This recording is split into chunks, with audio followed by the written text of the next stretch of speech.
Hello everyone, and happy holidays, a time celebrated by all in so many ways. Please excuse the rhyming, I've had it since the first. I just hope for you all that it's not the worst. Now, we all have a traditional Christmas favorite, right? From heartfelt comedies to musicals to gunfights? Though some manage to become a Christmas classic, while others... I'd rather be stuck in Christmas traffic. With so many to choose from, there are a few that I hold dear, one of them being the 1999 cult classic, Olive the Other Reindeer. Based on the children's book of the same name, it wasn't a special that got a lot of fame, an airing here and there and a DVD release, but before anyone knew it, its time in Christmas primetime would cease. Though there are some who remember, and newcomers too, that prove that its clever writing and adorable style still shine through. I know I'm not the first to talk about this, but it hasn't stopped me before, so let's see what this underrated Christmas gem has in store. The very first second comes with a big surprise. The creator of The Simpsons, I can't believe my eyes! The writer and voice cast he seems to provide, though that's not the only thing this special holds with pride. The animation looks pretty good for 1999, and knowing the studio behind it, you can say they'll do just fine. Just fine. They succeed in replicating the style from the book, and the Parappa the Rappa feel makes it hard not to admire the look. Alright, enough trivia and techniques, let's get to the plot. So strap yourselves in because it's quite a lot. We meet Olive, a dog with a heart of gold, and with the voice of Drew Barrymore, I'm immediately sold. She goes on singing about her favorite holiday. The wait's almost over! It's just hours away! You know, I don't think the villain will be that man in the car. Maybe he'll be the witty sidekick. Rolex, genuine Rolex. Oh no, wait, there they are. This is Martini, a con bird you could say, whose shadiness comes out on full display. Why does it all say City Zoo? I used to work there. The office supplies were my severance package when I, left to pursue other opportunities. You mean you were fired? So, being in a zoo is a job? Guess the benefits must be great. Though he tries to attract Olive before it's too... Are you selling counterfeit watches again? late. I warned you, First of all, they're real Rolexes. Second, I was giving them as a Christmas gift to my dear old friend Olive. Right, Olive? If he's looking for other options to pursue, I think he can fit in with a certain kind of crew. We then meet Tim, who happens to be Olive's owner, and judging by his attitude, I wouldn't be surprised if he's a loner. Yeah, we'll get with the program, Olive, and start acting like a dog. I'm sorry, Tim. Let's not fight at Christmas. There's no Christmas this year. She vents to her pet flea, which is kinda sick. It's like a human befriending a lice or a tick. But they hear the bad news, and it's to be presumed that Santa's down a reindeer and Christmas is doomed! Maybe somehow we'll make do with Olive the Other Reindeer. Did Santa just say Olive, the other reindeer? He said maybe we'll make do with all of the other reindeer, you silly flea. Oh, okay. No, that's not the end. Though this next scene, I cannot comprehend. Tim comes back to apologize for his protest, yet Fido decides to become what he is all along, a little pest. We can still have Christmas. Come on in the house. I'm lighting the Yule log, and there's a space for you. You can't kill my Christmas. Get out of this house. I'm getting a new dog, and I'm replacing you. This scene breaks my heart, but not for Olive alone. The way Fido twists Tim's words wants me to have that pesky flea blown. I wouldn't believe it if I hadn't heard it myself.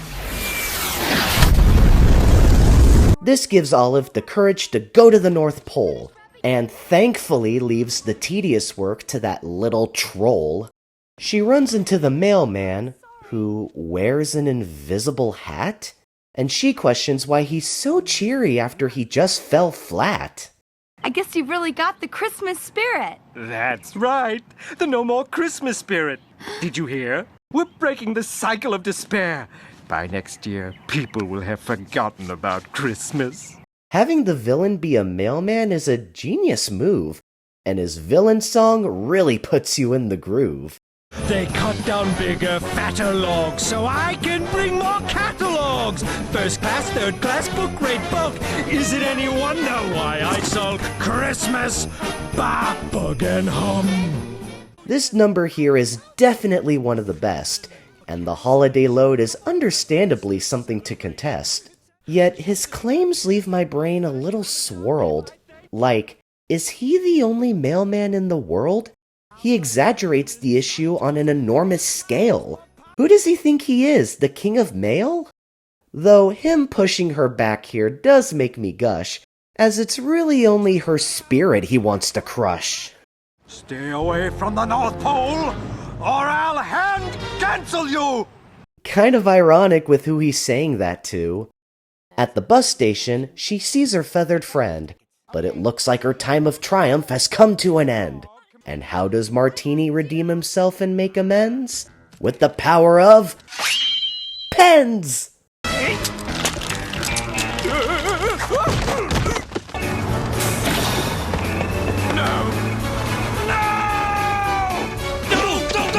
On the bus, Olive makes some new fans. I used to think the Pledge of Allegiance was about me, Richard Stands. It's not? She also speaks with some Eskimos coming back from vacation, and one of them sounds like an alien crustacean. Are you going to the North Pole? Oh, the North Pole metropolitan area. We were vacationing down here. Both good. The important thing is I'm meeting new people. Listen, Olive, I'm from a zoo. I know reindeer. I worked with reindeer. Reindeer were friends of mine. You, Olive, are no reindeer. But Olive remains confident that she's fit to pull the sleigh, until Homer Simpson comes back to stand in their way. Yet before he could put our heroes in dismay, he gets an earful and slides away. At the diner, Earthworm Jim tries again by dressing up as... I wonder where he got that hair from. Oh yeah, Lois Griffin. He is expected to cancel his flight for the first time ever. Hey everybody, don't despair. I'm the other reindeer. But her declaration is only met with flies, and cameos from the crew of the Starship Enterprise. Yet Olive is met with another surprise. Gasp! The genie! And his truck full of lies! Dear Santa, I hate you, and I hope you never come again. Stay home. Love, Bobby. Oh boy, looks like Hank's son found himself a new hobby. But it appears the writer needed a solution fast, yet they make it so funny that it doesn't really feel half-assed. Hey, don't tamper with the mail. It's a federal offense. But it's addressed to me. Oh, okay then. This detour causes her to miss her ride, but Richard Stans knows a place that can provide. The bar next door where the unjolliest meet, as the patrons there decide to get Olive off her feet. Can you fly? Oh! Amazing! Just what Santa needs. Ow! Hey, let's take her up to the roof and see how she flies. So the patrons are about to kill a canine. I guess nothing's more Christmassy than a broken spine. Oh, it's Mr. Briefcase. Let's see what you got in there. Watch it, pal. That's valuable merchandise. Yeah, he needs it for when he starts his own hockey franchise. Olive stands up for herself and puts them in their place, causing them to apologize for being such a disgrace. The reindeer says that they're really not the bad type, as we then get a song from REM frontman Michael Stipe. When you walked in, may I be frank, of course we were suspicious.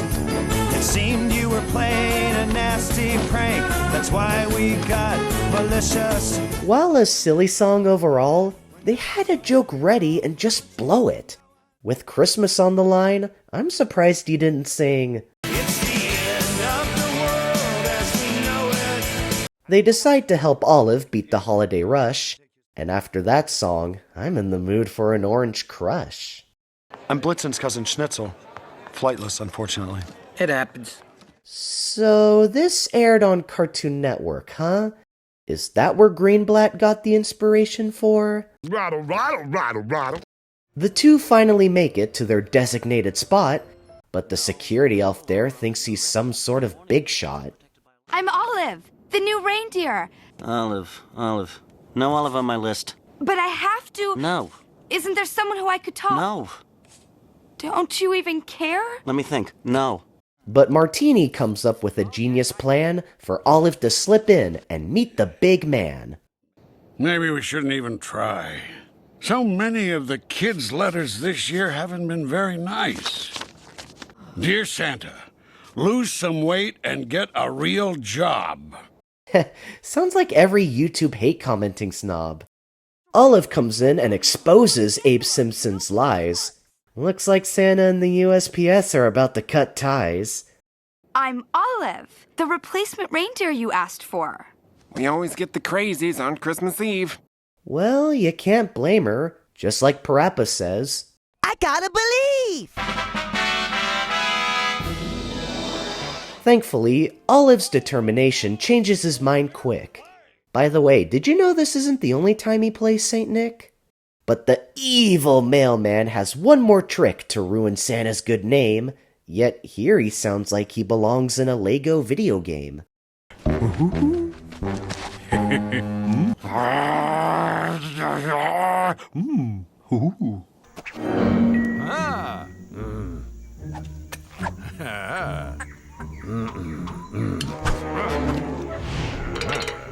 Punch it, boys! Guess this is something Santa forgot to mention, that another power reindeer have is gaining another dimension. And the gang takes off, making Olive a Christmas superstar. But groundskeeper Willie makes sure that they don't get too far. 'Cause this year, even though I've been naughty, I got all the toys. Okay, I call bull on all that. First off, how can a sack carrying all the kids' toys not be so fat?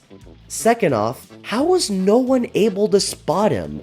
There's no way Santa's elves can be that dim.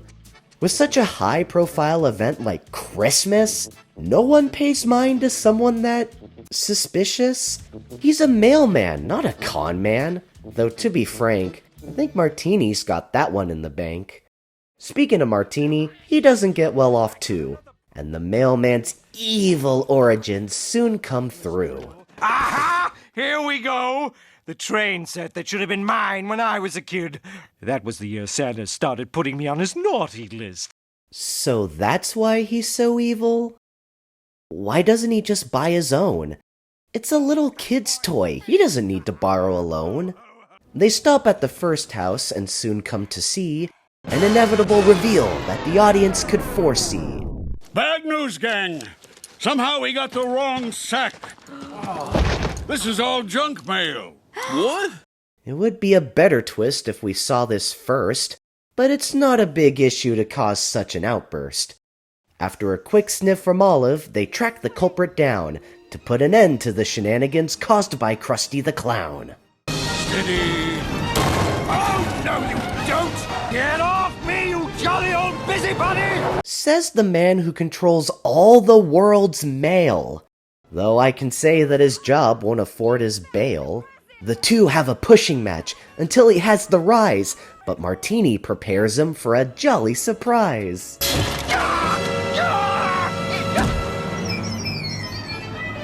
Why would Santa keep a creepy toy in his sack? Though, maybe this is giving Homer Simpson a flashback. They get the toys back before things go downhill, as Martini is left behind to take care of Grandpa Phil. Olive, great job getting the toys back, but we're way behind schedule. Welp, time to give all the reindeer some Red Bull.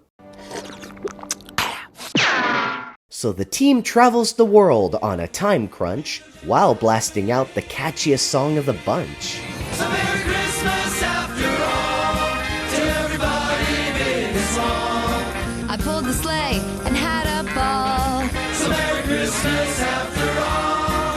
We see her meet famous pop culture figures like the Hunchback and Ultraman, though this joke didn't age well, because the current Pope is a White Sox fan. The team makes it back with Olive getting much applause, and to top it all off, a special treat from Mrs. Claus. Cookies! So that's what Olive gets for Christmas. A trip to the vet, because she can't have gingerbread, and now Tim will be in debt. Boss, from an insurance point of view, the jump ropes, probably not a wise idea. Jump ropes? Could be worse. At least it's not a hoverboard that comes with a nurse. And Santa gives Olive a very special present.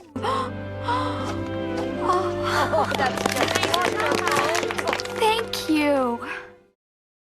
Maybe that's where Rudolph went. Back in town, Martini is also called a hero, and wait... I'm pleased to offer you your old position back, Martini. Is that zookeeper Rex Kwon-do? The zoo can always find room for an extraordinary flightless aquatic bird who attracts media attention. Bow to your sensei. Bow to your sensei! Oh, it's tempting, but I think I can get you an even better penguin.